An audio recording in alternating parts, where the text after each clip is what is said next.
నమస్తే తెలుగు ప్రజలకు శ్రీరామనవమి శుభాకాంక్షలు. భద్రాద్రిలో సీతారాముల కళ్యాణంలో భాగంగా ఎదురుకొలువు ఉత్సవాలు కన్నుల వైభవంగా జరుగుతున్న సన్నివేశాన్ని మనం ఇక్కడ చూస్తూ ఉన్నాము. శ్రీరామ జయ రామ జయ జయ రామ, శ్రీరామ జయ రామ జయ జయ రామ, జై శ్రీరామ్ జై శ్రీరామ్ జై శ్రీరామ్ జై శ్రీరామ్ జై శ్రీరామ్ జై శ్రీరామ్ జై శ్రీరామ్ జై శ్రీరామ్ జై శ్రీరామ్ జై శ్రీరామ్ జై శ్రీరామ్ జై శ్రీరామ్ జై శ్రీరామ్.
जय श्री राम जय श्री राम।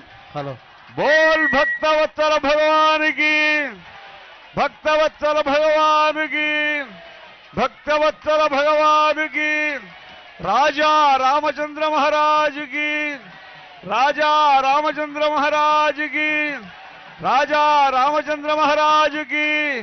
जय श्री राम जय श्री राम जय श्री राम जय श्री राम जय श्री राम जय श्री राम जय श्री राम। श्रीरम सीतकाग निज सेवक बृंदमु वीर वैष्णवाचार जनंबुकाग विरजानदि गौतमिगाग विकुंठमु नारय भद्रशिखराग्रमुगा वसिंचु चेतनोद्धारकुडैन विष्णुडवु दाशरथी करुणापयोनिधि। जय श्री राम।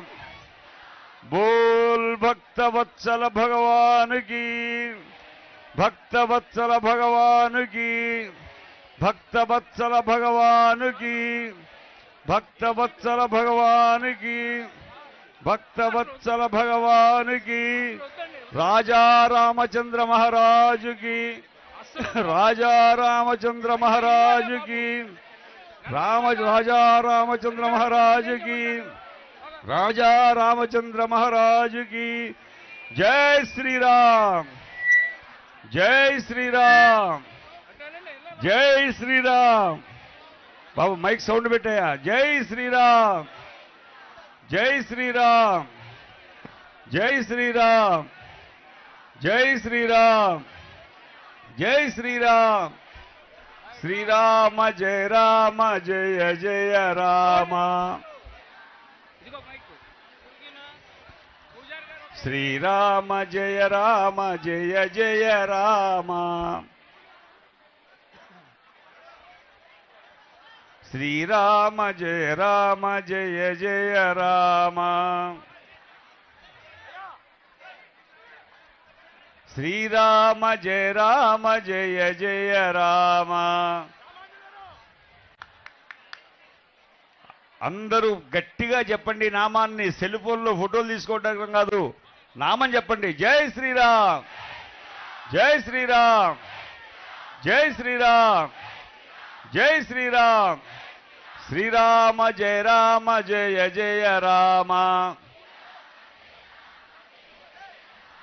శ్రీరామ జయ రామ జయ జయ రామ.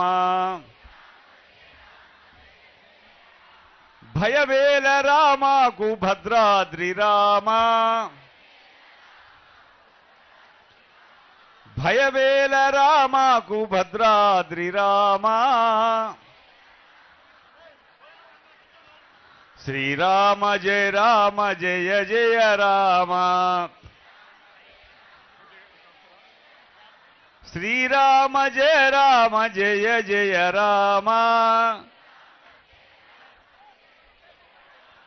శ్రీరామ జయ రామ జయ జయ రామ. శ్రీరామ జయ రామ జయ జయ రామ. జై శ్రీరామ్, జై శ్రీరామ్, జై శ్రీరామ్. బోల్ భక్తవత్సల భగవానుకి, భక్తవత్సల భగవానుకి, రాజా రామచంద్ర మహారాజుకి, రాజిత సీతామాయికి, పవన సుత వీర ధీర హనుమానుకి. జై శ్రీరామ్.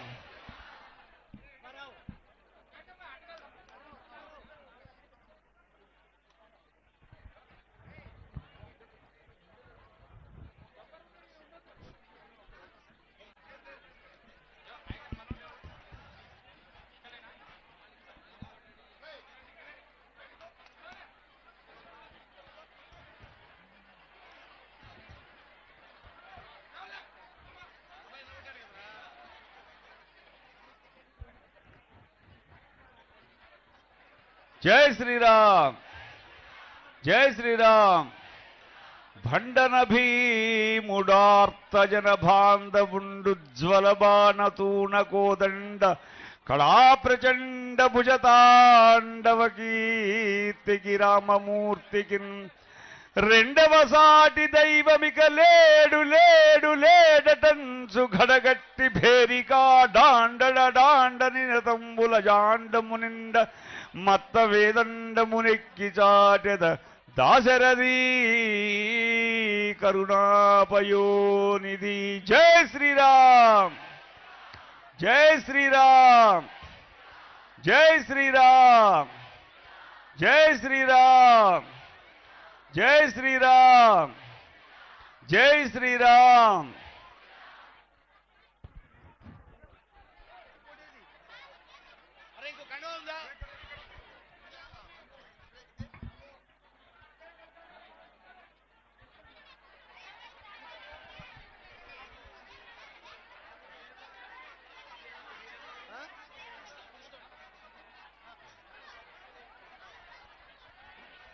అంతా భక్తులంతా కూడా నిశ్శబ్దంగా ఉండాలండి. ఎదుర్కోలు మహోత్సవం ప్రారంభమవుతుంది. మీరంతా నిశ్శబ్దంగా ఉంటే అందరికీ అర్థమవుతుంది. జరిగే కార్యక్రమాన్ని చూడాలి తప్ప మీలో మీరు మాటలాడకుండా కదా వచ్చింది ఇక్కడికి. ఇంత కష్టపడి వచ్చిందంతా కూడా దేనికోసం? ఇక్కడ జరిగే ఎదుర్కోలు మహోత్సవాన్ని అందరూ ఆలకించడానికి. మరి అలాంటిది మీరంతా కూడా మీలో మీరే మాట్లాడుకుంటే ఎలాంటి ఉపయోగం ఉండదు. కాబట్టి దయించి మనసులో శ్రీరామ శ్రీరామ అని మనసులో అనుకుంటూ ఇక్కడ జరిగే కార్యక్రమాన్ని అంతా కూడా శ్రద్ధగా ఆలకించవలసిందిగా కోరుతున్నాం. రాజా రామచంద్ర భగవాన్కి, సీతామాయికి, లక్ష్మణ స్వామికి, పవన సుత హనుమాన్కి, భద్రాద్రి రామ గోవింద, వైకుంఠ రామ గోవింద, ఓంకార రామ గోవింద, రామ నారాయణ గోవింద. జై శ్రీరామ్, జై శ్రీరామ్, జై శ్రీరామ్.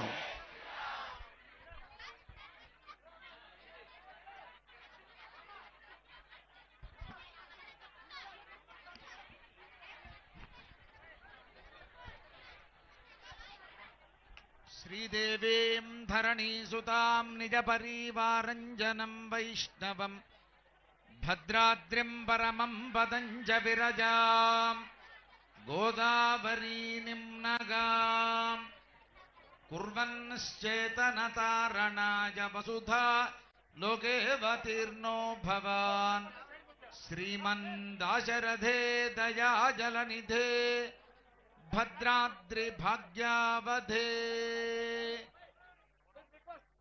భద్రాచలంలో జరిగేటువంటి ఈ ఎదుర్కోలు మహోత్సవానికి విచ్చేసినటువంటి మీ అందరికీ శుభాహ్వానం పలుకుతున్నాం. మరి కొద్దిసేపట్లో ఇక్కడ ఎదుర్కోలు మహోత్సవం ప్రారంభమవుతుంది. ఈ ఎదుర్కోలు మహోత్సవంలో అమ్మవారి తరఫున దేవస్థానం స్థానాచార్య స్వామి అయినటువంటి కేఈ స్థలశాయి స్వామి వారు అమ్మవారి తరఫున అమ్మవారి వైభవాన్ని మనకి అందజేస్తారు. అదేవిధంగా స్వామివారి వైపు వశిష్ఠ స్థానంలో ఈ స్వామి వైభవాన్ని మనకు అందజేయడానికి అంతర్వేది కృష్ణమాచార్య స్వామి వారు మనకి స్వామివారి వైభవాన్ని అందజేస్తారు. అంతా శ్రద్ధగా ఆలకించండి. ముందుగా స్థానాచార్య స్వామి వారిని సత్కరించవలసిందిగా కోరుతున్నాం. జై శ్రీరామ్.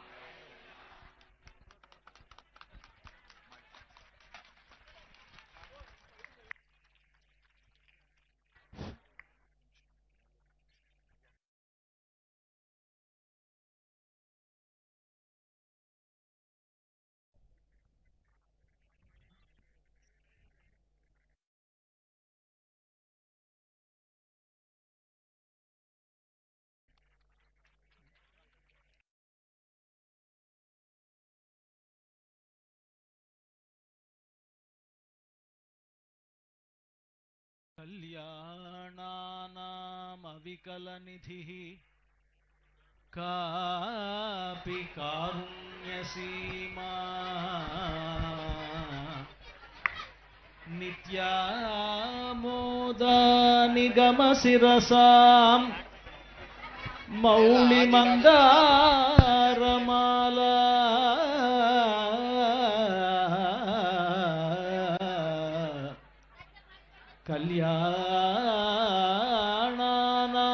కళ్యాణానామవికలనిధిః కాపి కారుణ్యసీమా నిత్యామోదా నిగమవచసాం మౌళిమందారమాలా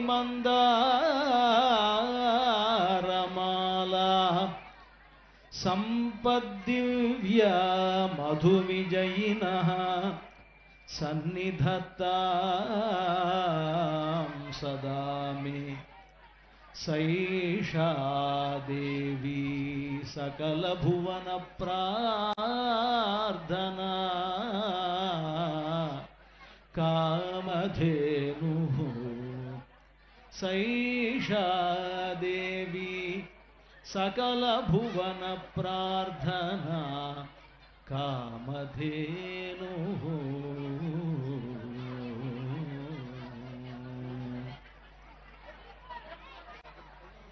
భగవద్బంధువులారా,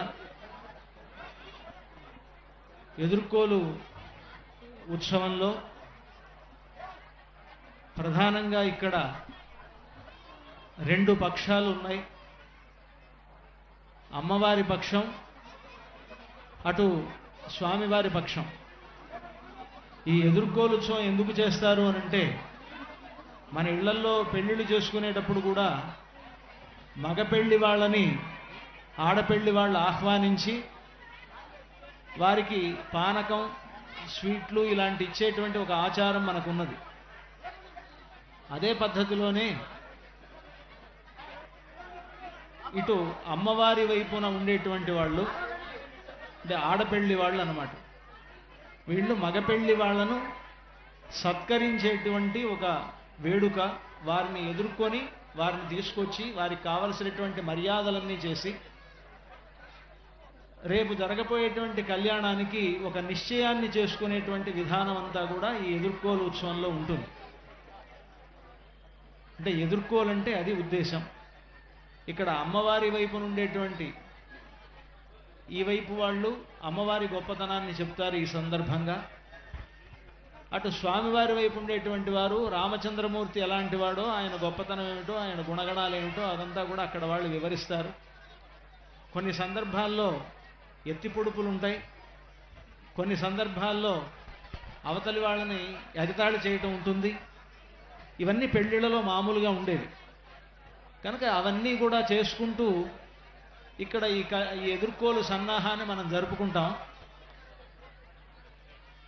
అమ్మవారి వైపు ఉండేటువంటి వాళ్ళు అమ్మవారే గొప్పది అని ఇక్కడ నిరూపించాలి.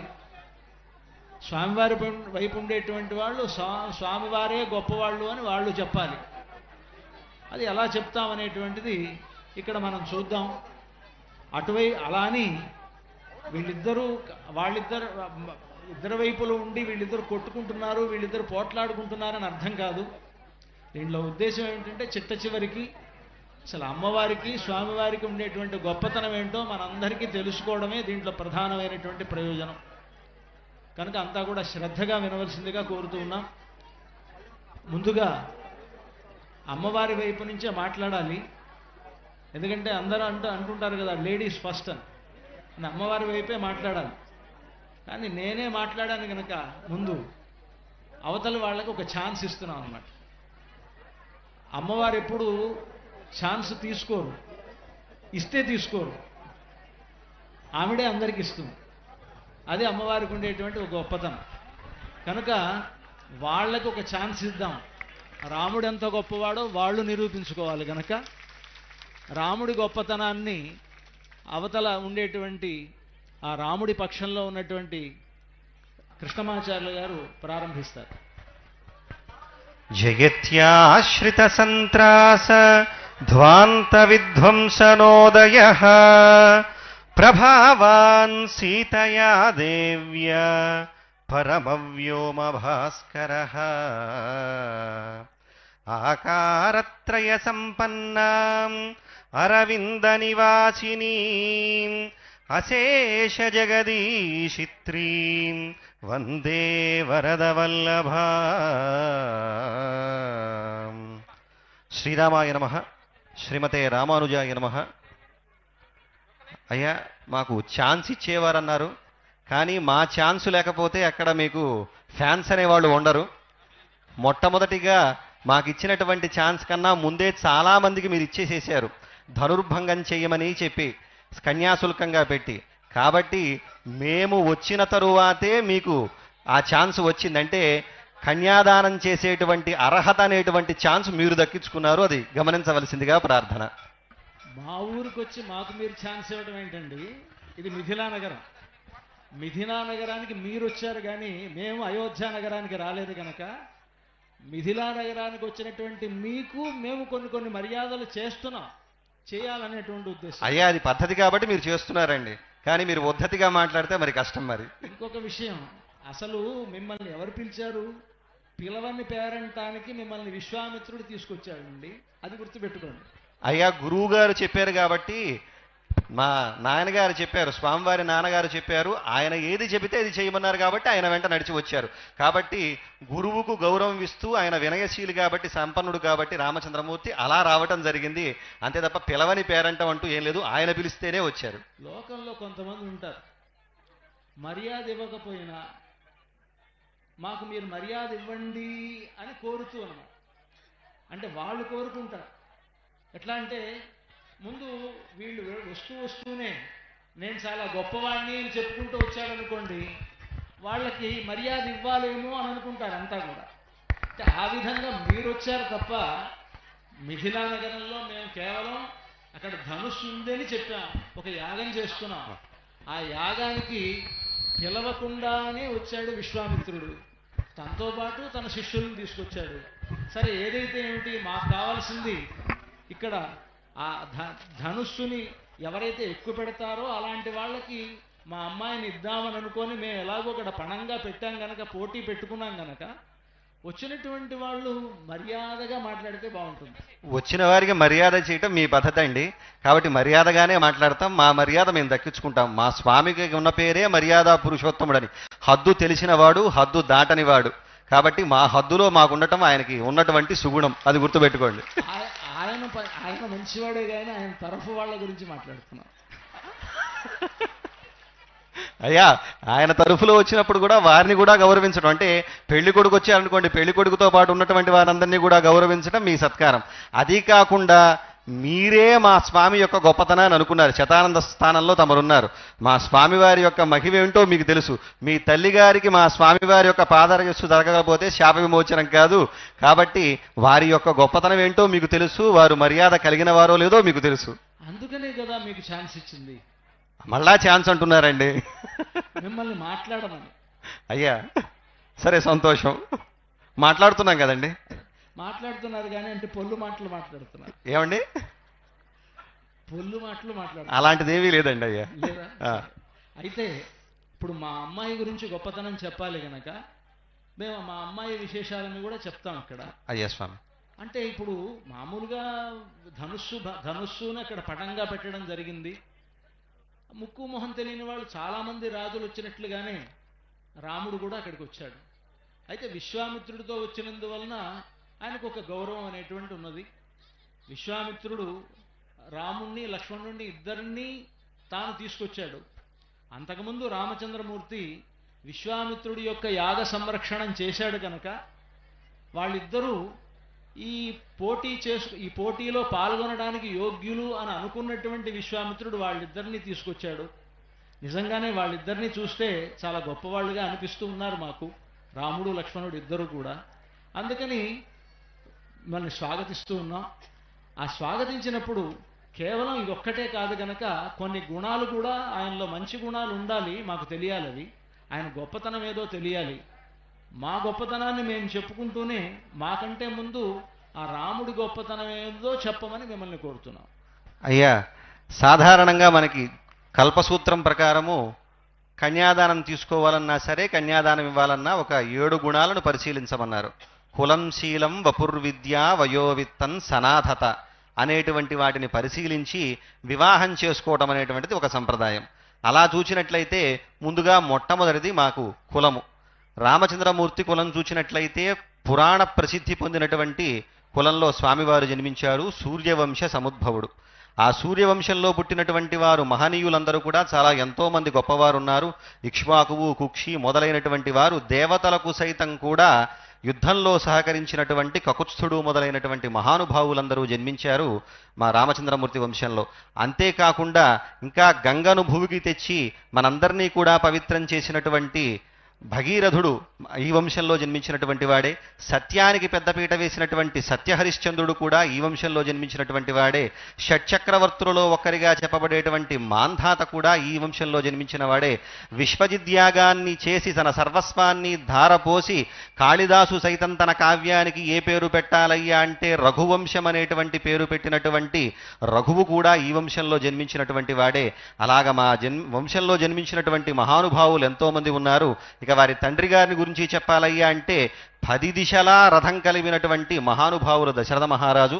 అటువంటి వారి కుమారుడుగా యాగఫలంగా ఆయన జన్మించాడు రామచంద్రమూర్తి. అది మా స్వామివారి యొక్క వంశానికి ఉన్నటువంటి గొప్పతనం.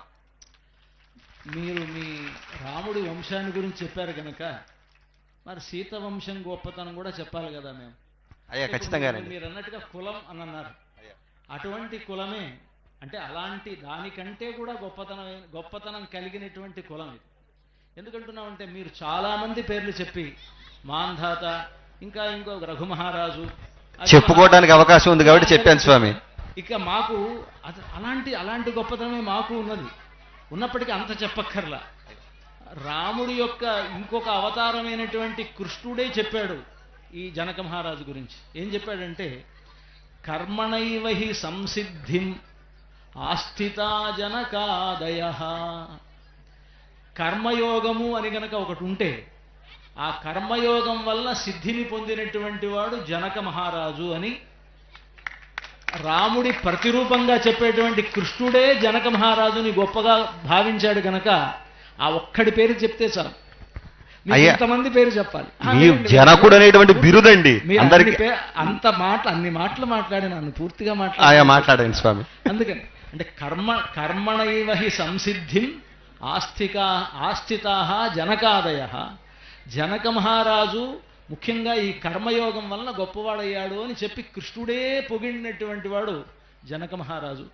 అటువంటి జనక మహారాజు కుమార్తె జనక మహారాజు చంద్రవంశంలో పుట్టాడు. మీరు సూర్యవంశం అన్నారు. సూర్యవంశం భగభగలాడుతూ ఉంది చూడండి, అందరూ ఎలాగా చెమట్లు ఓడుతున్నారు. కానీ చంద్రుడు కాస్త ఉదయిస్తే చాలు అందరూ చల్లగా. అయ్యా ప్రస్తుతం ఉదయించినట్టు కనిపిస్తున్నాడు, ఆయన చల్లదనం రాలేదు. అంటే ఆ సూర్యుడి ప్రతాపం ఎక్కువగా ఉంది. ఇంకా అంటే సూర్య ప్రతాపం ఎక్కువ ఉంటుందండి. ఆ ప్రతాపం ఉంటేనే చంద్రుడి యొక్క వెన్నెల ఉంటుంది. సూర్యుడు జగత్తుకు కారకుడు. సూర్యుడు లేకపోతే ఏదీ లేదు, మొత్తం శూన్యమే. మొత్తం గ్రహరాజుగా చెప్పబడేటువంటి వాడు సూర్యుడు. అటువంటి సూర్యుడి వంశంలోనే రాముడు జన్మించాడు కాబట్టి మా వంశం గొప్పది. మీ వంశం గొప్పది కాదంటల్లా, కానీ చంద్రుడి వంశం ఎంత గొప్పదో కూడా మనం తెలుసుకోవాలి కదా. అయ్యా చెప్పండి. ఈరోజు మనం ఇంత భోజనం 4 వేళ్ళు నోట్లోకి వెళుతున్నాయంటే ఆ చంద్రుడు లేకపోతే మనకి భోజనమే లేదండి కదా. అంటే ఓషధీనామధీశః.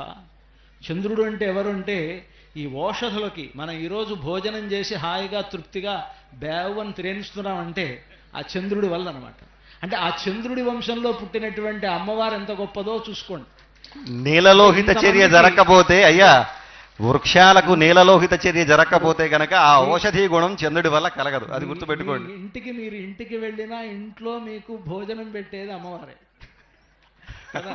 అందుకని అయ్యా అమ్మగారే కావచ్చండి. అది ఆ అమ్మవారి గొప్పతనం అలాంటిది. అలాంటి ఒక వంశంలో పుట్టింది మా సీతమ్మ. చంద్రవంశంలో పుట్టింది. ఆ చంద్రుడి వంశం అనేటువంటిది చాలా గొప్పది. దాంట్లో ఉండేటువంటి మహారాజులంతా ఎలాంటి వాళ్ళంటే, ఇంకా మీ రాముడు పుట్టాడు, మా అమ్మ పుట్టనటువంటి గొప్పతనం కలిగింది. అంటే పుట్టకుండా ఎలా ఉంది అని అంటే అసలు ఈ సీతమ్మ వారి వంశంలో ఉండేటువంటి వీళ్ళ తండ్రి కూడా పుట్టలే. అంటే పుట్టకుండా వాళ్ళంతా ఎలా గొప్పవాళ్ళు అయ్యారండి? అది నేను చెప్పడం కాదు, పురాణాల్లోనే ఉంది. విదేహుడు అని పేరు. ఆయనకి దేహమే లేదు. దేహం లేనటువంటి విదేహరాజు యొక్క కుమార్తె ఏమిడ. అంటే ఎట్లాగా? అంటే పుట్టిన వాళ్ళు ఎవరికి దేహం లేదండి? అయోనిజ. దేహం ఉందే ఎవరికి? పుట్టిన వాళ్ళందరికీ దేహం ఉంది కదండి. అంటే ఆ దేహం వేరే అయి ఉండొచ్చు. అయ్యా అంటే దేహం ఉన్నటువంటి వాళ్ళందరిది మీలాంటి దేహం అనుకోకండి. అది దివ్యమైనటువంటి దేహమేమో. అయ్యా కనుక దివ్యమైనటువంటి దేహం వేరు, మామూలు దేహాలు వేరు కదా. కనుక అలాంటి ఒక గొప్పతనం కలిగినటువంటి వంశంలో పుట్టినటువంటి సీతమ్మ కూడా వైదేహి అని పిలువబడుతోంది కదా. ఆ వైదేహి అనే పేరు ఎందుకు వచ్చింది అంటే ఆ విదేహ వంశంలో పుట్టినటువంటి ఆవిడ గనక విదేహ వంశంలో పుట్టినటువంటి సీతమ్మకు వైదేహి అని పేరు. పైగా ఆవిడ మీరిందాక రాముడు పుట్టాడన్నారు, దశరథ మహారాజుకు పుట్టాడు అన్నారు. సీతమ్మ వారు పుట్టలేదు, అందుకని ఆవిడకి అయోనిజ అని పేరు. అయోనిజ అయినటువంటి సీతమ్మ ఎంత గొప్పది అని అంటే అయోనిజ ఎలా ఉంటుంది, పుట్టకుండా ఎలా ఉంది అంటే భూమి నుంచి అలా ఆవిర్భవించింది అని అర్థం. కనుక ఆవిడ యొక్క దివ్యత్వం అనేటువంటిది పరిపూర్ణంగా ఆవిడ అవతారం నుంచి ఉన్నది కనుక ఎలా చూసినప్పటికీ సీతమ్మ సీతమ్మే. అయ్యే అయోనిజత్వం అంటే గొప్పదంటున్నారు, అంతే కదండి. అంతే కదా. పాపం అని తప్పించుకుని అవన్నీ గర్భవాసాది దుఃఖం అన్నట్లుగా వాటన్నిటినీ తప్పించుకుని వచ్చింది. కానీ మా రాముడు అలా కాడు, చెప్పినట్లుగా మానవుడిగా జన్మిస్తాడన్నాడు కాబట్టి తతశ్చ ద్వాదశే మాసే అని చెప్పినట్లుగా 12 నెలల పాటు గర్భవాసాన్ని అనుభవించి సామాన్య మానవుడు ఎలాగైతే జన్మించాడో అలాగే జన్మించాడు. మానవులకు ఆదర్శపాత్రుడుగా నిలవాలనుకున్నాడు కాబట్టి వాళ్ళందరినీ కూడా గొప్పనైనటువంటి ధర్మ మార్గంలో నడిపించాలనుకున్నాడు కాబట్టి అదే విధానంతో ఆయన పుట్టడం జరిగింది. అంతేకాకుండా ఇప్పుడు అయోనిజత్వం అని మీరు గొప్పగా చెబుతున్నారు స్వామి, అది ఎప్పుడో త్రేతాయుగంలోని మాట. కలియుగం చూసినట్లయితే పాపం వైద్యుల చలవ అని చెప్పి చాలా మంది 90% అందరూ కూడా అయోనిజులుగానే పుడుతున్నారు. ఎట్లా ఆపరేషన్ చేసి తీస్తున్నారు కదా స్వామి. అంటే ఆపరేషన్ చేసి తీసినా దాంట్లో అయోనిజత్వం అనరు స్వామి. అయ్యా అయోనిజత్వం యోనిజత్వమే అంటారు ఎట్లాగొచ్చినా. కనుక అలా కాదు, అలా మనం అలా పొరపాటు పెట్టడానికి అవకాశం లేదు. అలాంటివి ఏమీ లేకుండా భూమి నుంచి ఆవిర్భవించినటువంటి ఒక గొప్పతనం కలిగినటువంటిది సీతమ్మ. అది అంటే రాముడికి లేని ఒక గొప్పతనం సీతమ్మకు ఉంది. అది గొప్పతనం కాదు స్వామి, ఆయన ఇందాక చెప్పుకున్నట్లుగా ఆవిడ షార్ట్కట్లో వచ్చేసిందేమో కానీ స్వామి దాదాపుగా ఇందాక మనం చెప్పుకున్నట్లుగా గర్భవాసాది దుఃఖాన్ని అనుభవిస్తూ వచ్చాడు కాబట్టి స్వామి కూడా గొప్పవాడే. మీరే ఆ దుఃఖం అనుభవిస్తున్నాడు అన్న తర్వాత దుఃఖం ఉన్న వాళ్ళని గొప్పగా ఎలా భావిస్తాం? దుఃఖాన్ని కూడా దాటినటువంటి వాళ్ళని కదా మనం గొప్పవాళ్ళు అంటాం. దుఃఖం దాటిన తర్వాత కదా స్వామి సుఖం వచ్చేది. దుఃఖం దాటడం కంటే ఇప్పుడు దుఃఖపడుతూ ఉన్నాడు ఆయన, కానీ సీతమ్మకి దుఃఖమే లేదు. పోలేండి, సంతోషం, ఒప్పుకుందాం. తర్వాత దానికి వెళదాం. చెప్పండి అయ్యా. తర్వాత కులం శీలం. శీలం అంటే ఇంకా సీతమ్మ వారి శీలం గురించి చెప్పాల్సిన అవసరమే ఉంది. మీ రాముడే పరీక్షించాడు కదా. అంటే ఎత్తి పొడుపుది అంటే సీతమ్మ శీలం మీ రాముడే పరీక్షించాడు కదా. ఆ పరీక్షించినప్పుడు కూడా దేవతలంతా ఏం చెప్పారు అని అంటే, ప్రాకృత ఇవ, నువ్వు ఒక ప్రాకృతుల్లాగా ఒక మామూలు మనిషిలాగా ఏంటయ్యా సీతమ్మని ఇలా పరీక్షిస్తావు? సీతమ్మ గురించి నీకు తెలీదా? సీతమ్మ గొప్పది అనేటువంటి విషయం నీకు తెలీదా? నువ్వెవరివి, సీతమ్మ ఎవరు అని ఇంతమంది చెప్పినా సీతమ్మని పరీక్షించాడు, ఇంకా పరీక్షిస్తూనే ఉన్నాడంటే ఎంత అజ్ఞాని రాముడు అని అనుకుంటున్నాం. అయ్యా అక్కడ అజ్ఞాని కాదండి, చాలా జ్ఞాని. రాముడుకు తెలిసినటువంటి ధర్మ సూక్ష్మం ఎవరికీ తెలియదు. ఆ సూక్ష్మ ధర్మాన్ని తెలిసినటువంటి వ్యక్తి ఎవరైనా ఉన్నాడంటే రామచంద్రమూర్తే. తనను తాను తగ్గించుకుని సీతాదేవికి గొప్పతనం తెలియాలని, తర్వాత ఎవరైనా అవాకులు చవాకులు ఏవైనా మాట్లాడతారేమో అని చెప్పి అగ్నిపునీత సీత అనేటువంటి మాట ఆమె కీర్తికి కలగటానికి కారకుడు ఎవరయ్యా అంటే రామచంద్రమూర్తే. తనను తాను తగ్గించుకున్నప్పటికీ కూడా సీత యొక్క ఔన్నత్యాన్ని పెంచి ఆమె సత్శీలాన్ని లోకానికి చాటి చెప్పినటువంటి మహనీయుడు రామచంద్రమూర్తి. సంతోషం. అంటే అలా చెప్పాడు. కానీ అసలు శీలం అంటే అలా మనం అర్థం చేసుకోవడం కంటే శీలము అంటే ఇంకొకళ్ళతో తాను గొప్పగా ఉన్నా తనకంటే తక్కువ వాళ్లతో కలిసిమెలిసి ఉండడం అనేటువంటి ఆ గుణం మా రామచంద్రుడికి చాలా ఉందండి. చెప్తాను. సీతమ్మ వారు సౌశీల్యం అంటున్నాం. ఆ సౌశీల్యం సీతమ్మ వారి గురించి చూస్తే ఆవిడ తనకంటే చాలా తక్కువ వాళ్లతో కూడా కలిసిమెలిసి ఉండేటువంటి ఒక గొప్పతనం కలిగినటువంటిది సీత. పైగా ఆవిడ రాక్షస స్త్రీలతో కలిసిపోయి ఉంది. రాక్షస స్త్రీలు అలాగా మునిపత్నులతో కలిసిపోయి ఉన్నది. అత్రి అనసూయల దగ్గరికి వెళ్ళినప్పుడు అనసూయాదేవితో కలిసిపోయి ఉంది. రాజస్త్రీలతో ఉన్నప్పుడు అక్కడ ఆ అంతఃపురంలో రాజస్త్రీలతో అందరితో కలిసిపోయి ఉన్నది. అంటే సీతమ్మ వారు ఎలా ఉన్నది అని అంటే వానర స్త్రీలతో కలిసి ఉన్నప్పుడు వానర స్త్రీలతోనూ కలిసిమెలిసి ఉన్నది. అంటే శీలము అని అంటే మన పెద్దవాళ్ళు చెప్పేటువంటి నిర్వచనం ఏమిటంటే మహతః మందై సహ నీరంధ్రేణ సంశ్లేష సౌశీల్యం అని. గొప్పవాళ్ళు తనకంటే తక్కువ వాళ్లతోటి తాను ఎంత గొప్పవాడైనా ఆ గొప్పతనాన్ని మరిచిపోయి ఎదుటి వాళ్ళతో కలిసిపోయి ఉండేటువంటి లక్షణం అది సీతమ్మ వారిలో మెండుగా ఉంది. కానీ రాముడిలో కనిపించట్లా. అదేమీ లేదు స్వామి, చాలా మెండైనటువంటి వాడు రామచంద్రమూర్తి. ఎంత మెండైనటువంటి వాడిగా అంటే తాను చక్రవర్తి కాకముందే జనం యొక్క కోరికలను తెలుసుకున్నాడు. అంతేకాదు వాళ్ళలో కలిసిమెలిసిపోయి వాళ్ళ కష్ట సుఖాలను పంచుకున్నాడు. అంతేనా, ఇప్పటికీ కూడా మనం చాలా గొప్ప పాత్రలుగా చెప్పుకునేటువంటి రామాయణంలో చాలా చిన్న చిన్న పాత్రలైనటువంటి గుహుడు కావచ్చు, ఎక్కడో పడవలు నడుపుకునేటువంటి వాడిని ఆత్మ సమసకుడు అని చెప్పాడయ్యా అంటే ఎంత సౌశీల్యం కలవాడండి. నిజమే. అంతేకాకుండా రాక్షసులతో కూడా కలిసిమెలిసాడు పాపం. వినండి స్వామి, అయ్యా అసలు ఆయన హనుమంతుల వారు వచ్చారు, హనుమంతుల వారు పరిచయం చేసుకుంటున్నారు రాముణ్ణి. అంతా అయిపోయిన తర్వాత రాముడిని చూస్తూ, మీరిద్దరూ ఎక్కడి నుంచి వచ్చారు, మీరెవరు, మీరు చూస్తుంటే రాజకుమారులాగా కనిపిస్తున్నారు, మీ భుజాలు బాగా ఆభరణాలతో అలంకరించుకోదగినవే ఉన్నవి, కానీ అలంకరించుకోకుండా మీరు మునివేషాలతో ఉన్నారు, కానీ మీ లక్షణాలు చూస్తే, మిమ్మల్ని చూస్తే రాజుల్లాగా అనిపిస్తోంది, మేము ఇంత మాట్లాడుతున్నా మీరు మాట్లాడరేమి అని అంటుంటే, హనుమంతుడంతటి వాడు మాట్లాడితే నేరుగా హనుమంతుడితో మాట్లాడకుండా పక్కనే లక్ష్మణస్వామితో మాట్లాడుతూ, లక్ష్మణ చూసావా ఈయన మాట్లాడుతున్నాడు, ఈయన గురించి నువ్వు మాట్లాడు, ఏమిటంటే నా ఋగ్వేద వినీతస్య నా యజుర్వేదధారిణః నా సామవేద విదుషః శక్యమేవం ప్రభాషితుం. ఓ హనుమంతుడు బాగా మాట్లాడుతున్నాడు, కానీ నేను ఆయనతో నేరుగా మాట్లాడను, నువ్వు మాట్లాడు అంటే ఏంటి, రాజరికం అనమాట. అంటే అక్కడ ఆయన దగ్గర సౌశీల్యం ఏముందండి, కానీ సీతమ్మ వారు అలా అనుకోలే. సీతమ్మ వారు హనుమంతుడితో మాట్లాడింది నేరుగా హనుమంతుడితో. సీతమ్మ తాను ఒక రాచరిక స్త్రీ, తాను రాణిగా ఉన్నప్పుడు తనకు ఈ ఘోష అనేటువంటిది ఉంటుంది, తన సేవకులతో నేరుగా మాట్లాడకూడదు, కానీ హనుమంతుడితో నేరుగా మాట్లాడింది. నేరుగా మాట్లాడలేదు స్వామి, పరీక్షించింది. ఈయన కాదా అవునా అనేటువంటి అనుమానపడింది. పక్కన లక్ష్మణ స్వామి వారు లాంటి వాళ్ళు ఎవరూ లేరు కాబట్టి పోనీ పక్కన రాక్షస్త్రితో కలిసిపోయింది అన్నారు కదా. ఏమా వచ్చినటువంటి వాడు మామూలు వాడో కాదో ఒకసారి కనుక్కోవడమా, మనవాడో కాదో అనవచ్చు కదా.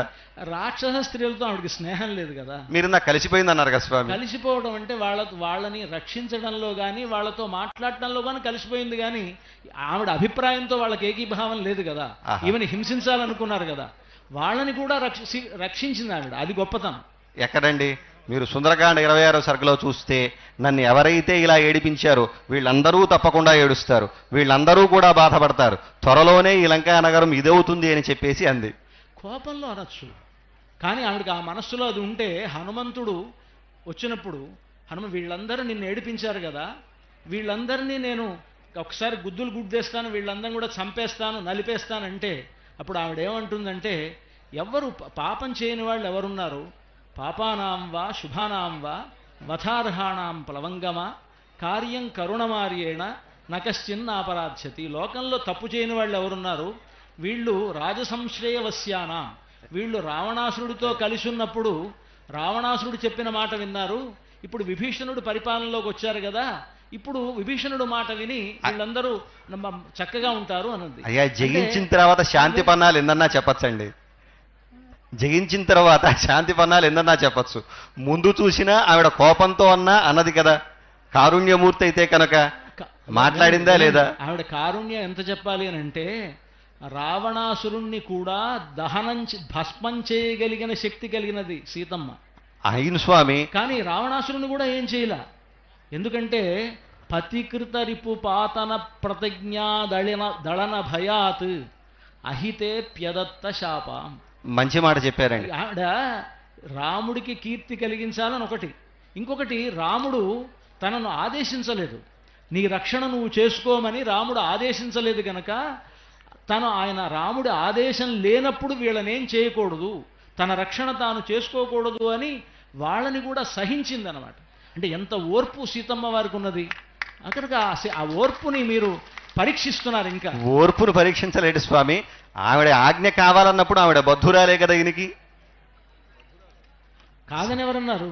అవునండి, ఇప్పుడు మీరు అన్నారు, ఏమన్నారయ్యా అంటే వాళ్ళందరితో కలిసిపోయింది, పతివ్రతా మహాత్మ్యం కలిగినటువంటిది. అంటే ఆ పతివ్రతా మహాత్మ్యం అంటే పతిని అనుసరిస్తే కదా ఆ మహాత్మ్యం దక్కేది. పతి అయిన తర్వాత కదా అయ్యా, పతి అయిన తర్వాత కదా అది అవుతాడు కదండి. ఇప్పుడు మనం అయిన తర్వాత మాట్లాడుకుంటున్నాం కాబట్టి, ఇప్పుడు ఇక్కడ మనకి గుణాల్లో ఆయన కంటే ఈవిడకే ఎక్కువ ఆ గొప్పతనం ఉన్నది, సౌశీల్యం ఉన్నది అని చెప్పడం ఇక్కడ నా ఉద్దేశం. ఉందా లేదా మీరు ఒప్పుకోవాలి. అక్కడ ఉందండి, మాకు మా స్వామి వారికి ఉంది, ఆమెకి ఉంది, సీతమ్మ వారికి ఉన్నంత లేదేమో అని. అది మీరు మళ్ళా చూసుకోండి. అక్కడ వరకు వచ్చినంత మళ్ళా పొడుస్తున్నారు. ఇందాక హనుమంతుడితో నేరుగా రాముడు ఎందుకు మాట్లాడలేదు? ఏదండి? రాముడు మాట్లాడొచ్చు కదా.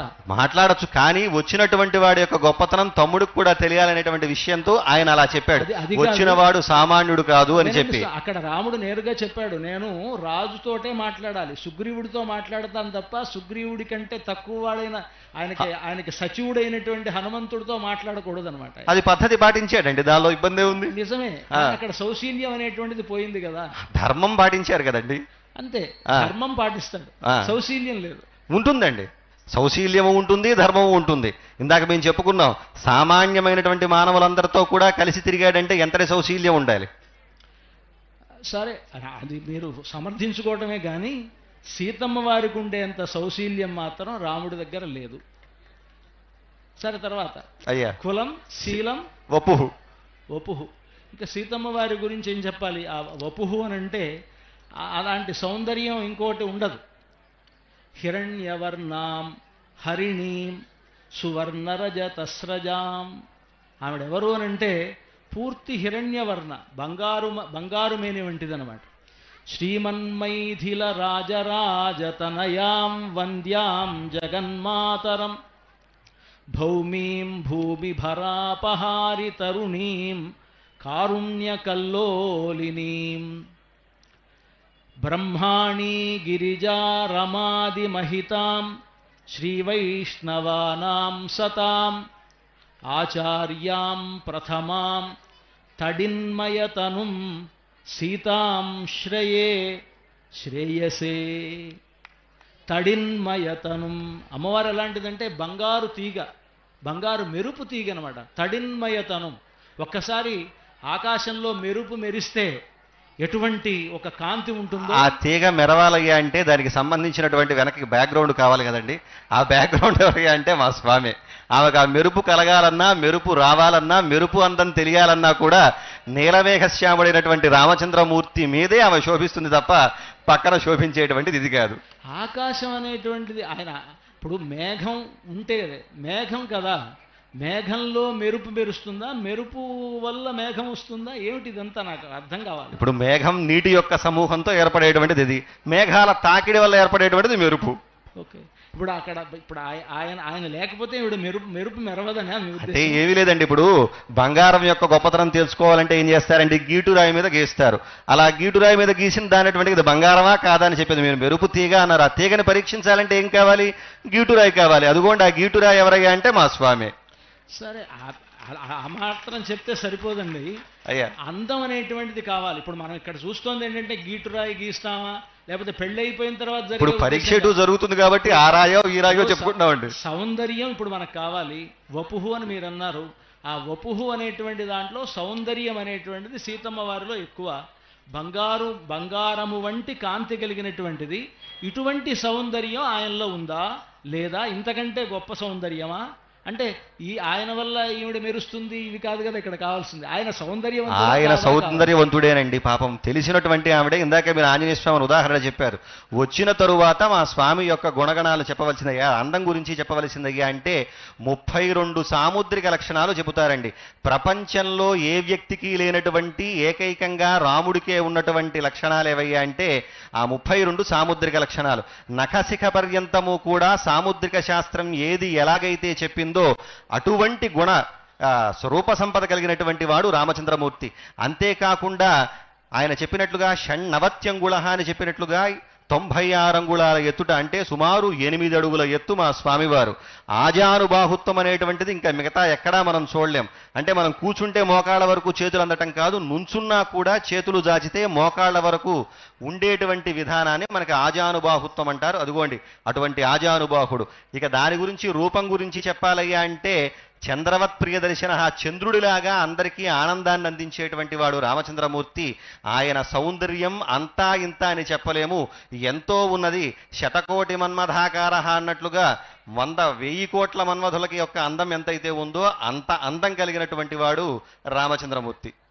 కానీ అక్కడ ఈ అందం అనేటువంటి దాని గురించి చెప్పేటప్పుడు శంకరాచార్య వారు చెప్తారు, ఆమీలితాక్షమధిగమ్య ముదా ముకుందం ఆనందకందమనిమేషమనంగతంత్రం.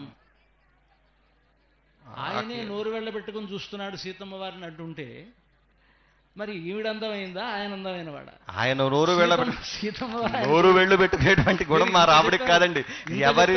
ఎవరిని చూసినా కూడా అలా నోరు వెళ్ళబెట్టేటటువంటి గుణం మా రాముడి చంద్ర దగ్గర లేదు. ఎంతటి అందగత్తె వచ్చినా సరే ఆయన అలా ఉండేటువంటి వాడే తప్ప. ఇప్పుడు శంకరాచార్యుల వారు చెప్తున్నారండి, అయ్యా అది వారి భావన కావచ్చేమో. అనంగతంత్రం అనంగతంత్రం అని అంటున్నారు ఆయన. అంటే ఏమిటి, అలాగా అంత ఆయన్ని కూడా మోహింపజేస్తుంది కదా అలాంటి అందం. ఇప్పుడు ఇంకొకటి చెప్తారు, ఎట్లా అంటే చాలామంది ఆ సంసారం వితతమఖిలం వాంగ్మయం యద్విభూతి. లోకంలో బ్రహ్మ సరస్వతులు వాళ్ళిద్దరూ మంచి జంట అంటాం. సరస్వతీదేవిని చూసి బ్రహ్మదేవుడు ఆయన మా భార్య చాలా అందమైనది అని చెప్పి సరస్వతీదేవి మీద ఆయన మోహపడుతున్నాడు అంటే, సరస్వతీదేవికి అటువంటి ఒక అందాన్ని ఇచ్చింది ఎవరు అని అంటే ఈ లక్ష్మీదేవే, సీతమ్మ వారే. ఈ సీతమ్మ వారి వల్లనే సరస్వతీదేవికి అలాంటి అందం వచ్చిందట. ఆ సంసారం వితతమఖిలం వాంగ్మయం యద్విభూతి యద్భ్రూభంగాత్ కుసుమధనుష కింకరో మేరుధన్వా. పరమశివుడు చాలా గొప్పవాడు, మంచి ఇంద్రియ నిగ్రహం కలిగినటువంటి వాడు. అలాంటి వాడు పార్వతీదేవి అంటే చాలా ప్రేమ ఆయనకి. ఎందుకంత ప్రేమ ఏర్పడింది పరమశివుడికి అనంటే, మేరుధన్వ కింకరః పుష్పధన్వన. పుష్పధన్వ అంటే మన్మధుడు పుష్పధనుస్సు కలిగినటువంటి వాడు. పుష్పధనుస్సు కలిగినటువంటి మన్మధుడికి కింకరో మేరుధన్వ, పరమశివుడు కింకరుడయ్యట. ఎలాగా అంటే పార్వతీదేవి మీద మోహంతో. అంటే ఒక పార్వతీదేవి మీద పరమశివుడికి మోహం కలిగిందంటే మన్మధుడి బాణం పనిచేసింది అని అర్థం. కనుక అలాంటి ఒక గొప్పతనం పార్వతీదేవికి కలిగిందంటే అది కూడా ఈవిడ వల్లే. నేను చెప్పింది కాదు, నేను చెప్పిన మాట కాదు కదా, నా సొంత మాటలైతే మీరు కొట్టేయచ్చు. పూర్తిగా వినండి. ఆ సంసారం వితతమఖిలం వాంగ్మయం యద్విభూతి యద్భ్రూభంగాత్ కుసుమధనుష కింకరో మేరుధన్వా. యస్యాం నిత్యం నయనశతకైః ఏకలక్ష్యో మహేంద్రః పద్మే తాసాం పరిణతిరసౌ భావలేశైస్త్వదీయైః. ఆ అమ్మవారు అలా కడగంటి చూపుతో ఎవరినైతే చూస్తుందో ఆ చూసేటువంటి వాళ్లలో లక్ష్మీకళ ఉట్టిపడుతుంటుంది. ఎవరిలో లక్ష్మీకళ ఉట్టిపడుతుందో వాళ్ళని చూస్తే మోహం మనకు కలుగుతుంది. అంటే ఆవిడ ఎంత అందమైనది, ఆవిడ చూపులకే అంత శక్తి ఉంటే, ఆవిడ చూపుల వల్లనే సరస్వతీదేవికి బ్రహ్మదేవుణ్ణి వశం చేసుకున్నంత గొప్పతనం వచ్చింది. ఈవిడ చూపు వల్లనే పార్వతీదేవికి పరమశివుణ్ణి వశం చేసుకునే శక్తి వచ్చింది. ఈవిడ చూపు వల్లనే శచీదేవికి ఇంద్రుణ్ణి వశం చేసుకునేటువంటి శక్తి వచ్చింది. ఇంకా అమ్మా నీ గొప్పతనం, నీ కంటి చూపులకే ఇంత గొప్పతనం ఉంటే ఆవిడకి ఎంత గొప్పతనం ఉంటుంది. కనుక ఆవిడ అందం ఎలాంటిది అని అంటే ఆయన్ని కూడా అలాగా అనంగతంత్రం అలా నోరు వెళ్ళబెట్టుకుని చూసేట్లుగా చేస్తోందన్నమాట. కనుక ఆయన సౌందర్యం గొప్పదా ఈవిడ సౌందర్యం గొప్పదా అంటే తనుహు అంటే ఆ సౌందర్యం ఆవిడదే, అందం అంటే ఆవిడదే, రాముడిది కాదు. మీరు పక్కన వాళ్ళు మాట్లాడిస్తే మాట్లాడతామండి. అయ్యా అందం అని చెప్పేసి అమ్మవారిదని చెప్పన్నారు, కానీ ఇందాక శివుడి గురించి చెప్పాడు. ఆ శివుడు కూడా నిత్యం కూడా ఎవరిని ఆనందంగా చేసుకుంటుంటాడయ్యా అంటే ఆ రాముణ్ణే స్మరిస్తూ ఆనందంగా ఉంటాడు. ఆవిడ పార్వతిని చూచినా సరే, పార్వతి ఆయన్ని చూచినా సరే, ఈయన నిత్యం కూడా ఆనందపడేది ఎవరినయ్యా అంటే రాముణ్ణి హృదయంలో నింపుకున్నటువంటి వాడు ఈయన. అలాగే ఇంద్రాది దేవతలందరూ కావచ్చు, లేకపోతే బ్రహ్మ కావచ్చు, మొదలైనటువంటి వారందరూ కూడా ఈయన యొక్క అనుగ్రహం వల్లే తమ పదవుల్ని పొందారు, తమ విధానాన్ని పొందారు. అయినప్పటికీ కూడా రామచంద్రమూర్తికి మించినటువంటి సౌందర్యవంతుడు ఇంకొకడు లేదు. ఎందుకయ్యా అంటే పుంసాం మోహన రూపాయ పుణ్యశ్లోకాయ మంగళం అన్నట్లు కూడా ఇక్కడ అయ్యా అక్కడ అదే స్వామి చెప్పనివ్వండి. ఇక్కడ పుంసాం అంటే కేవలం పురుషులకే మోహం కలిగిస్తాడంటే కాదు. మనకి వేదాంత శాస్త్రంలో చూస్తే సమస్త ప్రకృతి మొత్తం స్త్రీప్రాయము, భగవంతుడు ఒక్కడే పురుషప్రాయం. కాబట్టి అటువంటి వారందరికీ కూడా ఆనందాన్ని అందించేటువంటి వాడు, అందరికీ కూడా రమించువారెవరురా రఘుత్తమానిను వినా అన్నట్లుగా రాముడి కన్నా ఆనందాన్ని పందించేవాడు, అందంగా ఉన్నటువంటి వాడు మరొకడు లేడు. కాబట్టి ఈవిడ వరించిందయ్యా అంటే ఆయనకు ఆ గుణం ఉండబట్టే కదా. కన్యా వరయతే రూపం అని చెప్పేసి ఉంది కదా. కాబట్టి ఆవిడ వరించిందయ్యా అంటే ఈయనకి రూపవంతుడే కదా. ఇంకొకటి చెప్తాను అమ్మవారి అందం గురించి చెప్పాలి కనుక పోతన గారు చెప్పారు, మనకి ఈ లోకంలో ఎవరైతే ప్రధానమైన వాళ్ళని చెప్పి ఆ ప్రధానమైన వాళ్ళతో ఉండేటువంటి వాళ్ళని అప్రధానంగా చెప్తారు. అంటే రాముడు వెళ్ళాడు అడవులకి అంటే రాముడితో లక్ష్మణుడు వెళ్ళాడు, రాముడితో సీతమ్మ వెళ్ళింది అని అంటే రాముడు వెళ్ళడం ప్రధానం, రాముడితో వెళ్ళినటువంటి లక్ష్మణుడు అప్రధానం, సీతమ్మ అప్రధానం. కనుక సహా అనేటువంటి ఒక మాట సంస్కృతంలో చెప్తే కూడి, ఒక వాళ్లతో కూడి అని అంటే ఆయన ఆ ఎవరైతే కూడించుకున్నారో వాళ్ళు గొప్పవాళ్ళు తప్ప మిగతా వాళ్ళు కాదు. మనకి చక్కగా పోతన్న గారు ఒక పద్యం చెప్పారు. మెరుపు చంగటనున్న మేఘంబు కైవడి నువ్విద చెంతనుండ వెలుగువాడు అనుకోండి, ఏదో పద్యం అక్కడ చెప్పేటప్పుడు పోతన్న గారు అంటారు, మెరుపు చెంగటనున్న మేఘంబు కైవడి అంటే మెరుపు పక్కన ఉండేటువంటి మేఘము అని మెరుపుకి ప్రాధాన్యత ఇచ్చి మెరుపుకి పక్కన ఉండేటువంటి ఆ రాముణ్ణి అప్రధాన్యం చేసి ఇందాకే చెప్పుకున్నామండి, మేఘం లేకపోతే మెరుపు లేదు అన్న. కాదండి, అక్కడ పోతన గారు చెప్పినటువంటి చెప్పవచ్చండి, కానీ రెండు పరస్పరం సంబంధం కలిగినటువంటి అది ఉండాలంటే ఇది ఉండాలి, ఇది ఉండాలంటే అది ఉండాలి. కాబట్టి అందం ప్రకారం చూసినా సరే ఇద్దరు కూడా సమానమైనటువంటి అందమైనటువంటి వారే. మీకు ఇంకో విషయం చెప్పాలంటే మేఘం ఎందుకు చెప్పండి. మరి ఇప్పుడు మీరే చెప్పారు కదా స్వామి. మేఘం ఎందుకు అంటే వర్షం కురవాలి కదా. వర్షం కురవాలని వర్షం వస్తుంది అంటే మెరుపు మెరిస్తేనే, మెరుపు మెరిసినప్పుడు ఉండేటువంటి మేఘం ద్వారానే వర్షం వస్తుందని మనకు చెప్తారు. మెరుపు మెరవకపోతే మెరుపు మెరకుండా మేఘాలు ఉన్నాయనుకోండి, ఆ మేఘాల వల్ల ఏ ప్రయోజనం ఉండదు. మెరుపు ఉన్నప్పుడు ఆ మెరుపు మెరిసినప్పుడు ఉండేటువంటి మేఘానికే వర్షం కురిసేటువంటి శక్తి ఉంటుంది. కనుక అమ్మవారు మెరుపుగా ఉన్నప్పుడు అమ్మవారి పక్కన ఉండేటువంటి స్వామికే శక్తి ఉంటుంది. కానీ లేకపోతే ఆయన వర్షానికి ఎలాగైతే వర్షం కురిపించేటువంటి శక్తి మేఘానికి ఎలా అయితే ఉండదో మన వంటి భక్తుల్ని మేఘం కరిగితే వర్షం వస్తుంది స్వామి. మేఘ తాడనం వల్లే మెరుపు ఏర్పడుతుంది. మీకు ఆ మెరుపు లేకపోతే మెరుపు లేనటువంటి మేఘం వర్షించదు అంటారు కనుక ఆ వర్షించేటువంటి శక్తి ఆయనకు ఉండదు.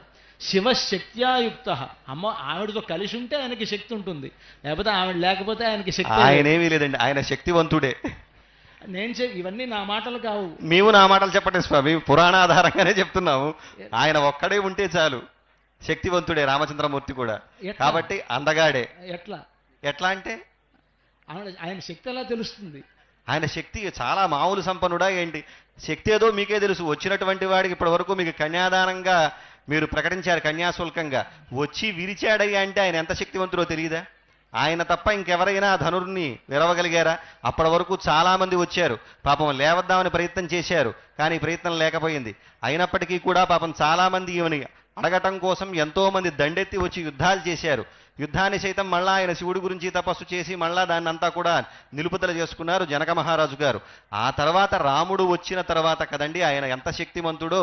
ఏదో పెళ్ళున విరిగే విల్లు గల్లుమనే గంటలు ఆ జల్లుమనే సీత అన్నట్లుగా ఆయనకు ఒక్కసారిగా ఆయన విరిస్తేనే కదా ఆవిడికి జలతరింతనేటువంటిది పుట్టింది. ఆయన రాకపోతే ఆమెకి లేదు. కాబట్టి ఈయన శక్తివంతుడే.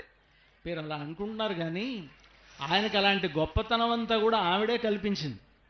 లేకపోతే ఆయనకు ఆ గొప్పతనం లేదు. ఎందుకంటే ఆయన కంటే ముందే ఈ లోకానికి వచ్చింది. ఆవిడ వచ్చిందని ఆయన బయలుదేరి వచ్చాడు. అదేమీ లేదండి, ఆవిడ రాఘవత్వే భవేత్సిత ఎప్పుడూ విడిచిపెట్టకుండా ఉంటుంది కాబట్టి ఆమె వచ్చిందేమో, కానీ ఆయన లేకపోతే ఇది లేదు. ఆయన్ని అనుసరించే ఆవిడ వస్తుంది. పాపం ఆయన ప్రణాళికను అనుసరించే ఆవిడ ప్రణాళిక కావచ్చు, నాలిక కావచ్చు, ఏదైనా కావచ్చు, ఆయన్ని అనుసరిస్తే వస్తుంది. అది కాదండి, మాకు పెద్దలు చెప్పిన మాట ఏంటంటే ఆయన ఏదైనా ఒక పని చేస్తున్నాడంటే ఈవిడ ముఖం చూసే చేస్తాడట. చిచలిషే తవ భ్రూలత, ఆవిడ ఎటు ఇలా కళ్ళు ఇలా తిరిపితే ఆయన అటువైపు చూస్తాడు. ఆవిడకి సంతోషంగా ఉందంటే ఆ పని చేస్తాడు, లేకపోతే చేయడు అని. ఎందుకంటే చెప్తున్నారు, అశేష జగతాం సృష్టి సర్గోపసర్గస్థితి స్వర్గం దుర్గతి మాపవర్గిక పదం సర్వంచ కుర్వన్ హరి యస్యా వీక్ష్య తదింగిత పరాధీనో విధత్తేఖిలం. ఆ అమ్మవారి ముఖం చూసి ఆయన చేసిన పని బాగుంది అని ఆవిడ కనుక మెచ్చుకుంటే ఆ పని కొనసాగిస్తాడు, లేకపోతే ఆ పని వదిలిపెట్టేస్తాడు. కనుక ఆవిడది డిమాండా ఆయనది డిమాండా చూడండి.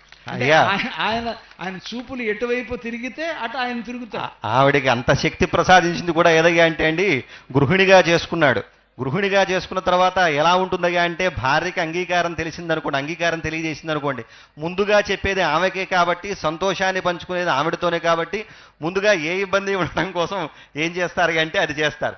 అంతేకాకుండా ఇందాక మీరు అన్నారు ఆ శక్తి ఎలా వచ్చిందయ్యా అంటే, మనకి భాగవత పురాణం చెబుతోంది, బ్రహ్మాదులందరికీ కూడా అంత గొప్పనైనటువంటి స్థానాలు లక్ష్మీ కటాక్షం వల్ల కలిగినప్పటికీ కూడా ఆ లక్ష్మికి అంతటి శక్తి ఎలా వచ్చిందయ్యా అంటే, నిత్యము కూడా ఆ స్వామి పాదసేవనం వల్లే లభించింది అని చెప్పేసేసి చెప్పడం జరిగింది మనకి భాగవత పురాణం. కాబట్టి అటువంటి శక్తి ఆవిడికి వచ్చిందంటే అది మా స్వామి వల్లే, స్వామివారి పాద సంవాహనం వల్లే ఆ శక్తి ఆవిడికి లభించిందని గమనించాలి. ఇది నేను చెప్పినటువంటి మాట కాదు, ఇందాక అన్నారు కాబట్టి భాగవతమే చెప్పింది. మా ఫెమినిజం దీన్ని ఒప్పుకోదు. అయ్యా ఇక్కడ ఫెమినిజం కాదండి. అంటే మీరు చెప్తున్నారు కానీ అది మాకెందుకు అంగీకారంగా లేదు. ప్రతిదీ మా ఆడవాళ్ళని ఇంత తక్కువ చేస్తే ఎట్లాగా? ఆడవాళ్ళు తక్కువ చేసింది ఏమీ కాదు స్వామి, మీరు తక్కువ చేస్తే ఎట్లా? తక్కువే లేదు స్వామి, దాదాపు ఉన్నతమైనటువంటి సమమైనటువంటి గౌరవాన్ని ఆయన అందిస్తాడు. ఎందుకయ్యా అంటే వీరిద్దరి దేహాలు వేరు కావచ్చు కానీ మనసులు మాత్రం ఒకటే. కాబట్టి అక్కడ తక్కువ చేసినటువంటి మాట ఏమీ లేదు. ఆమె ఇంగితాన్ని ఈయన గ్రహించగలిగినటువంటి గొప్ప సంపన్నుడే మా రామచంద్రమూర్తి. సరే, ఇప్పుడు ఆ అందం విషయంలో అయితే మీరు కొంత తక్కువే అనిపిస్తోంది. మా అందం మాదే కనుక ఏదండి బాబు మీరు కింద పడ్డా మాదే పై చేయనటువంటి ధోరణి మీది. సరే కానివ్వండి. తర్వాత మేము కింద పడటం మీరు కింద పడుతున్నారు ప్రతిసారి. మేమేం కింద పడట్లేదు స్వామి. సరే సరే, ఆ తర్వాత అందం తర్వాత ఏంటి చెప్పండి? కులంశీలం వపుర్ విద్య. విద్య అండి. ఇంకా విద్య అంటే ఆవిడే స్వరూపం. విద్య అంటే ఆవిడికి వేదవతి అని పేరు. ప్రతిరోజు ఇక్కడ భద్రాచలంలో ఆవిడికి హారతిస్తూ మహాదేవ్యై చ విద్మహే వేదవత్యై చ ధీమహి అని మేము అంటాం. అంటే వేదవతి అని పేరు. లోకంలో అన్ని చదువులలో కూడా గొప్ప చదువు ఏమిటంటే వేదమే అని అంటాం. అందరూ అన్నీ కూడా మనం చెప్పేటప్పుడు అన్ని వేదాల నుంచే పుడుతోంది, వేదాల నుంచే పుడుతోంది అని మనం అంతా చెప్తున్నాం కదా. ఆవిడ ఎవరు అని అంటే వేదవతి, అంటే వేదమును కలిగినది. వేదమును అంటే జ్ఞానము అని అర్థం, అంటే జ్ఞానము కలది అని అర్థం. కనుక జ్ఞానము మూర్తీభవించినటువంటిది ఆవిడ. ఆవిడ గురించి చెప్తారు, యజ్ఞ విద్య మహావిద్య గుహ్య విద్యా చ శోభనే ఆన్వీక్షకీ త్రయీవార్త దండనీతిస్త్వమేవ చ. ఆన్వీక్షకి, త్రయీ వేదము, వార్త, ఇవన్నీ ఏవైతే శాస్త్రాలు చెప్తున్నారో అవన్నీ కూడా ఆవిడే. ఆవిడవన్నీ కలిగి ఉన్నది. వేదవతి అని ఆవిడకి పేరు. అంటే చక్కటి జ్ఞానం కలిగినటువంటిది అనుకున్నామండి. కానీ వినండి, చెప్పండి. చదువు అనేటువంటిది చూస్తే ఇవన్నీ ఆవిడ దగ్గర ఉన్నది. అంటే ఆ చదువు అనేటువంటి దానికి చదువులన్నిటికీ కూడా ఆవిడే ప్రధానమైనటువంటిది. పైగా చెప్తారు, లోకే వనస్పతి బృహస్పతి తారతమ్యం యస్యాః ప్రసాద పరిణామముదాహరంతి సా భారతి భగవతి తు యదీయదాసి తాం దేవదేవ మహిషీం శ్రియమాశ్రయామః. లోకంలో అందరూ అనుకుంటూ ఉంటారు, పలానివాడు చాలా గొప్పవాడు, చదువుకున్నవాడు, ఒకడు చాలా ఏమి చదువు రానటువంటి వాడు, మొద్దులాగా ఉన్నాడు అని అంటారు. ఈ రెండు కూడా ఎవరి వల్ల వస్తుంది అనంటే సరస్వతీదేవి అనుగ్రహిస్తే అనుగ్రహించిన వాడు గొప్ప విద్యావంతుడవుతాడు. సరస్వతీదేవి యొక్క అనుగ్రహం లేకపోతే వాడు వనస్పతి అవుతాడు, అంటే మొద్దులాగా తయారవుతాడు. కనుక ఇవి రెండు కూడా సరస్వతి యొక్క అనుగ్రహం అనుకుంటే, అటువంటి సరస్వతి సా భారతి భగవతీతు యదీయదాసి. ఆ సరస్వతీదేవి లక్ష్మీదేవికి దాసురాలట. ఎందుకు దాసురాలయ్యింది అనంటే ఆవిడెవరు? విష్ణుపత్ని. బ్రహ్మదేవుడెవరు? విష్ణువు యొక్క నాభి కమలం నుంచి పుట్టినటువంటి వాడు. అంటే బ్రహ్మదేవుడు విష్ణువు యొక్క కుమారుడు. బ్రహ్మదేవుడి భార్య సరస్వతి. అప్పుడు సరస్వతి లక్ష్మీదేవికి ఏమవుతుందంటే కోడలవుతుంది గనక, కోడలు ఆవిడికి దాసే కదా, ఆవిడికి దాస్యం చేస్తుంది, పెద్దవాళ్ళకి సేవ చేయాలి. కనుక అలాంటి గొప్పతనం కలిగినటువంటిది ఆవిడ. అంటే సరస్వతీదేవిని, చదువుల తల్లి అయినటువంటి సరస్వతీదేవిని కూడా ఆవిడ చేత సేవ చేయించుకునేటువంటి ఒక గొప్పతనం కలిగినటువంటిది మా సీతమ్మ గనుక విద్య అన్నారు కదా, ఆ విద్య అనేటువంటిది పరిపూర్ణంగా ఆవిడ దగ్గరే ఉంది. అయ్యా వేదాశాస్త్రాన్ని విజ్ఞానం ఏతత్సర్వం జనార్దనాథ్ అన్నట్లుగా మొత్తం వేదాది శాస్త్రాలు మొత్తం వచ్చాయి అంటే అది ఆయన యొక్క అనుగ్రహమే. మొత్తం ఇప్పుడు ఇందాక మీరు అన్నారు అన్వీక్షకి త్రివార్త అని మొదలైనటువంటి శాస్త్రాలు కావచ్చు, వేదం కావచ్చు, అది మొత్తం కూడా మావాడి సొత్తు. అంతేకాకుండా వేదాధ్యయన పరుల్లో ఎవరు గొప్ప అయ్యా అంటే మనకి బృహస్పతి, ఆ తరువాత శివుడు, వీళ్ళందరికన్నా కూడా అనంత వేదాధ్యాయిని అనంత శాఖలతో ఉన్నటువంటి వేదాన్ని అధ్యయనం చేసినటువంటి ఏకైక వ్యక్తి ఎవరయ్యా అంటే రామచంద్రమూర్తి, విష్ణుమూర్తి. అలాగే ఇందాక మనం చూసినట్లయితే మీరు ఇందాక ప్రారంభంలో ఉన్నారు మేము నిత్యం కూడా ఆరాధన చేస్తూ అని చెప్పి, కళ్యాణంలో చేస్తూ కూడా అనంత వేదాధ్యాయినే అచ్యుత పరబ్రహ్మణే అంటూ కూడా నిత్య కళ్యాణంలో కూడా మా స్వామి యొక్క విజ్ఞానవంతాన్ని మొత్తం చెబుతూ మొత్తం విద్య మొత్తం కూడా తెలిసినవాడు, వేదాన్నంతా కూడా ఎరిగినటువంటి వాడని చెప్పి చెప్పడం జరిగింది.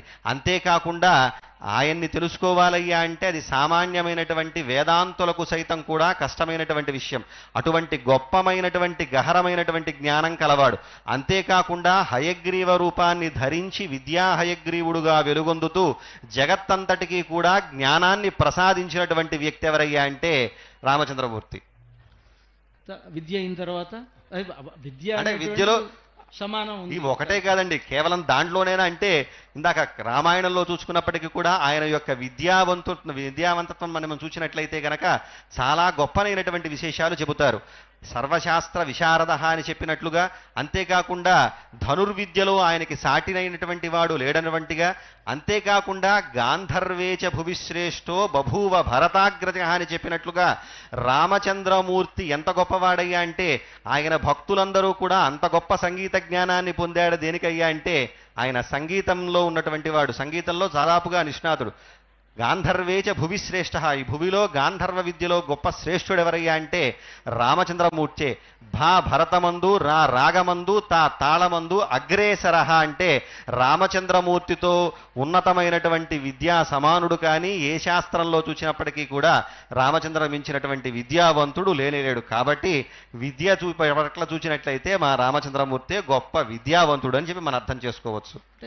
సరే మీ రామచంద్రుడు విద్యావంతుడు, సరే అలానే మా అమ్మ ఏమి తక్కువదని మేము అనలేదు కదండి. నేను మామూలు చెప్తున్నాను, మీ కన్నా మీ కంటే అంటే మీరు పోనీ మీరు అలా అన్నారని చెప్పేసి అనొచ్చు. ఆ తర్వాత వయోవిత్తం, వయస్సు, ఇంకా వయస్సు దాని గురించి చూడాల్సిన అవసరం లేదు. ఎందుకంటే పెళ్లి చేద్దాం అనుకున్న తర్వాత వాళ్ళకి వీళ్ళకి ఆ పొత్తు కుదిరితేనే ఆ వయస్సును బట్టే కదా మనం పెళ్లి చూద్దాం, పెళ్లి చూపులు, ఈ ఎదుర్కోళ్ళు సన్నాహాలన్నీ చేస్తాం.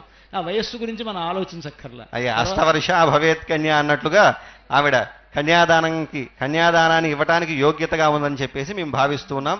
మావాడు కూడా 12 సంవత్సరాల వయసు కలవాడే. శాస్త్ర ప్రకారం చెప్పినట్లు, సరే ప్రస్తుతం మనం శాస్త్రం మాటలు పెడితే మనకి ఇబ్బందిగా ఉంటుంది కాబట్టి భర్త వయస్సులో భార్యకి సగం ఉండాలి అని మనకి శాస్త్రం కాబట్టి ఆ విధంగా శాస్త్ర సమ్మతమైనటువంటి విధానంలోనే వయస్సు కూడా రామచంద్రమూర్తి కలిగి ఉన్నాడని చెప్పేసి మనం చెప్పవచ్చు. విత్తం అయ్యా, ఆ విత్తం అనేటువంటిది మీ రాముడి దగ్గర ఏమీ లేదనిపిస్తోంది. విత్తం అంటే డబ్బు, ఆ డబ్బు ఈవిడి దగ్గరే ఉంది. ఈవిడుంటేనే ఆయనకి డబ్బులు. అయ్యా ధనం కన్నా కూడా గుణం ముఖ్యమని చెప్పేసి అంటారు. మనకి ఏంటయ్యా అంటే ధనం అంటే గొప్పది కాదు, కేవలం గుణవంతుణ్ణి మాత్రమే లోకం గొప్పగా కీర్తించడం జరుగుతుంది. కాబట్టి అటువంటి గుణ సంపద కలిగినటువంటి వాడు రామచంద్రమూర్తి. చెప్తున్నాను వినండి. సశ్లాఘ్య సగుణీ ధన్య సకులీన సబుద్ధిమాన్ యంత్వం దేవి నిరీక్షసే.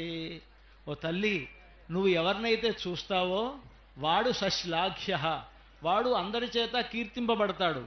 సగుణి, వాడికే గుణం ఉన్నట్టు. మీరు గుణం అన్నారు కదా, డబ్బు లేకపోయినా గుణం ఉందన్నారు. ఆ గుణం కూడా ఆయనకు వచ్చిందంటే ఈవిడ చూపు వల్లే ఆయనకు గుణాలు వచ్చి ఉంటాయి. లేకపోతే ఆయనకి నిర్గుణుడు అవుతాడు ఆయన. ఎందుకంటే వేదాలు కూడా చెప్తున్నాయి ఆయన నిర్గుణుడు అంటున్నాయి. ఆయన నిర్గుణుడైతే అలాంటి నిర్గుణుడు సగుణుడు అవుతున్నాడంటే ఈవిడ చూపులు పడి ఉంటాయి. కనుక నిర్గుణుడికి కూడా గుణి అయ్యాడు అంటే సశ్లాఘ్య సగుణి ధన్య. ధన్య అంటే డబ్బున్నవాడు అవుతున్నాడు. ధన్య, ధన్యుడు అంటే ధన్యులం అనుకుంటాం కదా, అలా ధన్యత్వం కూడా ఆయనకి అప్పుడే ఏర్పడుతుంది. సకులీన, అలాగే ఆవిడ చూపులు పడితేనే ఆయన కులీనుడు గొప్పవాడు అవుతాడు.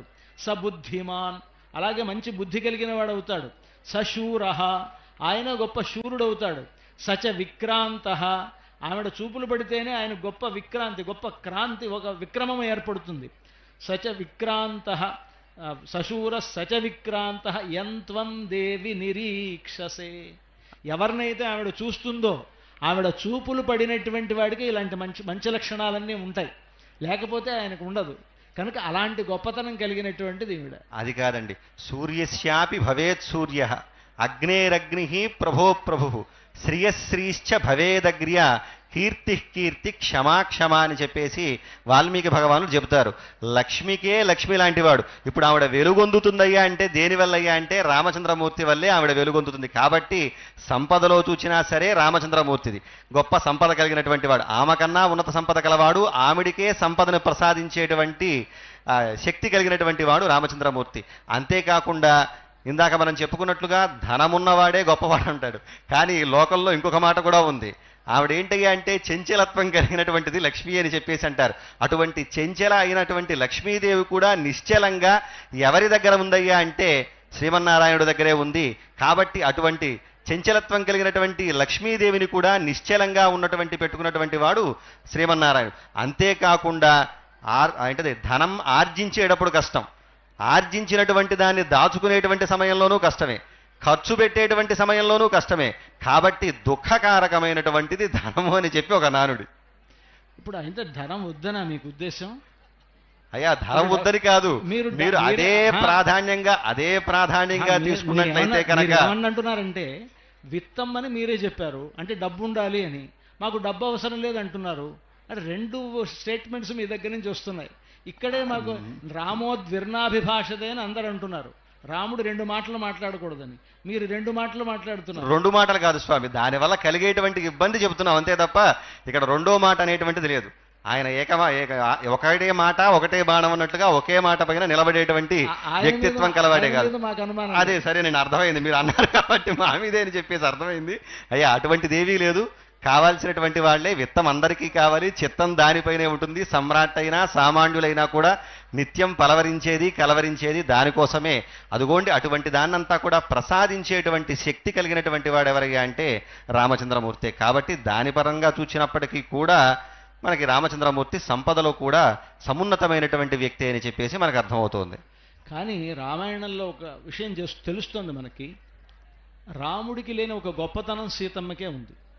అదేమిటంటే రాముడు తన దగ్గరికి శరణాగతి చేసి వచ్చినటువంటి విభీషణుణ్ణి చాలా పరీక్షించి తన చుట్టూ ఉండేటువంటి మంత్రులు అంటే విభీషణుడు తన దగ్గరికి వచ్చాడు.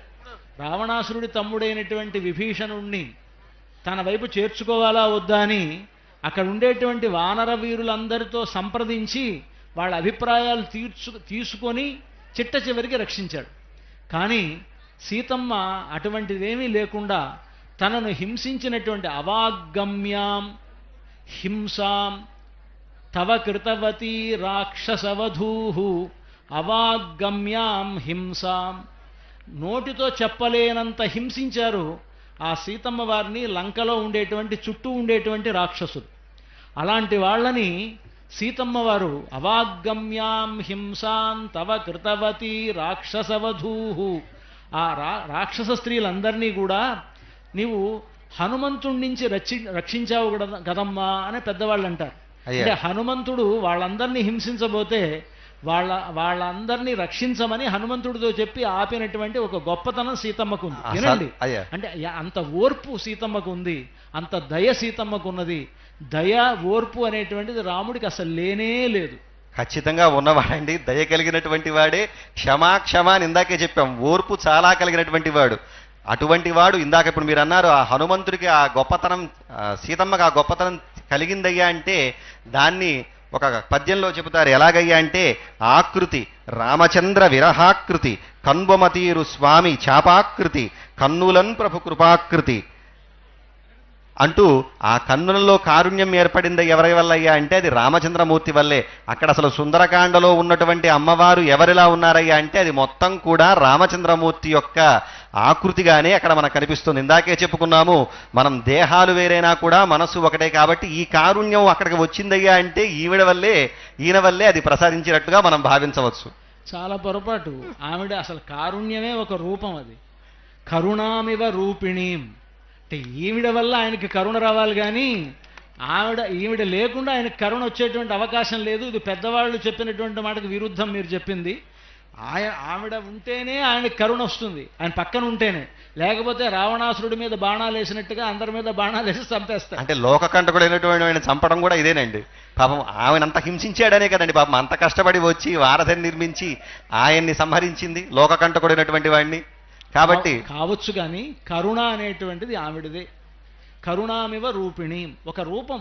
ఆయన కరుణా సముద్రుడండి. సముద్రం ఎండిపోవచ్చు ఒక్కొక్కప్పుడు, కానీ ఎండమండి సముద్రం అసలు ఎండే సముద్రం కాదు. కరుణ అనేటువంటిది ఒక రూపం అయినప్పుడు కరుణ సముద్రం కంటే కూడా కరుణే గొప్పదవుతుంది. కరుణ ఒక రూపం. రాముణ్ణి మీరు ఎలాగైతే ధర్మ రూపం మూర్తీభవించినటువంటి ధర్మం అన్నారో, మూర్తీభవించినటువంటి కరుణ సీతమ్మ.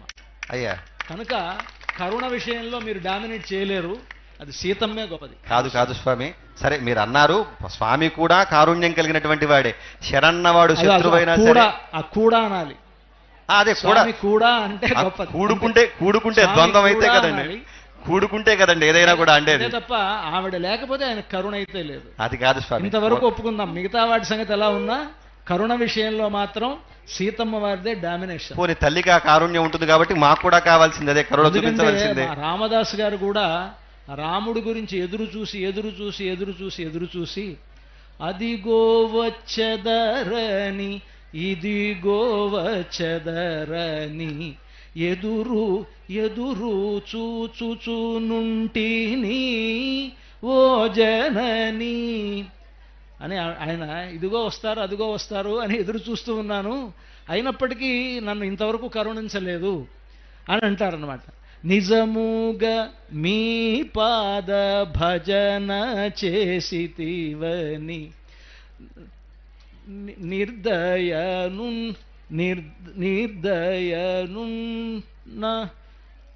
నిజముగా మీ పాద భజన చేసితినని నిర్దయ చూపినారు ఓ జనని సుజనావళిని మీ ఎటును బోచిరో నిజముగాదని పించెను ఓ జనని జనకతనయనాదు